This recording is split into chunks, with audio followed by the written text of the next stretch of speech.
Drugs నిర్మూలన పోరు యాత్రలో భాగంగా ఈరోజు సైదాపూర్ మండలంలో వెన్నంపల్లి, సోమారం, లక్ష్మణపల్లి, ఆరేపల్లి, ఎక్లాస్పూర్, దుద్దినపల్లి గ్రామాలలో డ్రగ్స్ నిర్మూలన పోరు యాత్ర కొనసాగించి దుద్దినపల్లిలో జరిగిన అవగాహన సభలో ఎమ్మెల్సీ వాణీదేవి పాల్గొని ప్రసంగించారు. స్వామి వివేకానంద పేర్కొంటున్నట్లుగా ఆరోగ్యకరమైనటువంటి యువతననే దేశాన్ని కాపాడుకోవలసిన బాధ్యత ఉన్నది. దేశ స్వాతంత్రం కోసం భగత్ సింగ్, రాజ్గురు, సుఖ్దేవ్ లాంటి యువతను నేటి యువత ఆదర్శంగా తీసుకొని స్వంతంగా ఎదుగుతూ దేశ అభివృద్ధిలో పాలు పంచుకోవాలని పేర్కొన్నారు. అలాంటి యువత మత్తుకు, మద్యానికి, ఇతర చెడు వ్యసనాలకు బానిసలై అంతర్గతంగా చనిపోవడం, రాను రాను దేశంలో యువత యొక్క సంఖ్య గణనీయంగా తగ్గే ప్రమాదం ఉందని విచారం వ్యక్తం చేశారు.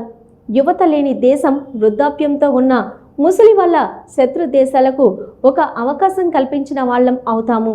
చాకలి ఐలమ్మ, సమ్మక్క సారక్క వారసులమైన మహిళలమే మన పిల్లలను చెడు వ్యసనాలకు అలవాటు కాకుండా డ్రగ్స్ లాంటి మత్తు మహమ్మారిని మన గ్రామంలోకి రాకుండా పోరాటం చేసి యువతను కాపాడి ఈ దేశం యొక్క సమగ్ర అభివృద్ధిలో కీలక పాత్ర పోషించాలని మన మహిళా లోకాన్ని కోరుచున్నాను.